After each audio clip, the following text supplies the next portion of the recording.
एक गांव में गोपाल नाम का एक गरीब किसान रहता था। उसकी ज़िंदगी बहुत मुश्किलों से भरी थी। उसके पास खेती करने के लिए बहुत थोड़ी सी ज़मीन थी और उससे इतना अनाज भी नहीं उगता था कि परिवार का पेट भर सके। एक दिन गोपाल को अपने खेत में खुदाई करते हुए एक चमकता हुआ पत्थर मिला।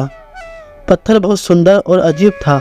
गोपाल ने सोचा कि यह पत्थर शायद कीमती हो सकता है, लेकिन जब उसने अपने गांव के सबसे बड़े व्यापारी को दिखाया तो उसने उसे बिना किसी दिलचस्पी के वापस लौटा दिया। गोपाल निराश हो गया, लेकिन उसने पत्थर को अपने घर ले जाकर एक सुरक्षित जगह पर रख दिया। रात को जब सब सो रहे थे, गोपाल ने सपना देखा। सपने में एक बूढ़े बाबा ने उसे बताया कि यह पत्थर जादुई है। अगर वह पत्थर को तेल में डालकर गर्म करेगा तो उससे पकोड़े बनेंगे और वे पकोड़े खाने वाले की सारी भूख मिट जाएगी और उसे कभी भूख नहीं लगेगी। गोपाल ने यह सपना किसी को नहीं बताया, लेकिन अगली सुबह उसने बाबा की बात मानकर वैसा ही किया। पत्थर को तेल में डालते ही तेल से पकोड़े बनने लगे। गोपाल और उसका परिवार उन पकोड़ों को खाकर खुश हो गया। वे स्वादिष्ट और पेट भरने वाले थे। जल्द ही गोपाल का परिवार और गांव के अन्य लोग भी इस जादुई पत्थर के पकोड़े के बारे में जान गए। सबने गोपाल से आग्रह किया कि वे भी उन पकोड़ों का स्वाद चख सके। गोपाल ने बिना किसी संकोच के सबको पकोड़े खिलाए। कुछ ही दिनों में गांव के हर व्यक्ति को जादुई पकोड़े के बारे में पता चल गया।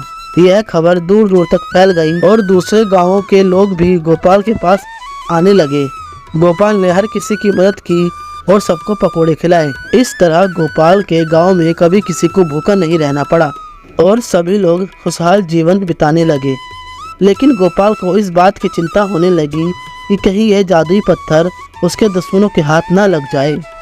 उसने सोचा कि अगर पत्थर की बात बहुत ज़्यादा फैल गई तो लोग उसके पीछे पड़ जाएंगे और उससे पत्थर छीनने की कोशिश करेंगे। एक दिन गाँव के एक लालची व्यापारी ने गोपाल के पत्थर के बारे में सुनकर उसे चुराने का मन बनाया। वह रात को चुपके से गोपाल के घर में घुसा और पत्थर को चुरा लिया।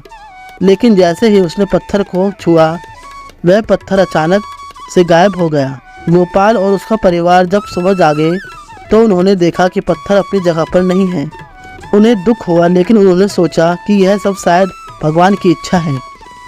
कुछ दिनों बाद गोपाल को फिर से वही बूढ़े बाबा सपने में दिखाई दिए। बाबा ने कहा कि जादुई पत्थर ने अब अपना काम पूरा कर लिया है। अब तुम्हें अपनी मेहनत और ईमानदारी से ही जीवन जीना होगा।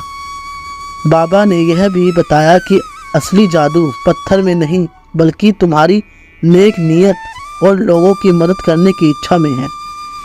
गोपाल ने बाबा की बात समझी और फिर से अपनी खेती करने लगा। उसके परिवार और गांव के लोग उसे अब भी उतना ही प्यार और सम्मान देते थे, क्योंकि उन्होंने गोपाल की नेक दिली को समझ लिया था। गांव में अब भी खुशहाली थी, क्योंकि गोपाल की मेहनत और ईमानदारी ने सबको मिलकर काम करने और खुशहाल रहने की प्रेरणा दी थी। इस तरह गोपाल ने सीखा कि असली जादू इंसान की नेक दिली और मेहनत में होता है और वही सच्ची खुशहाली का रास्ता है।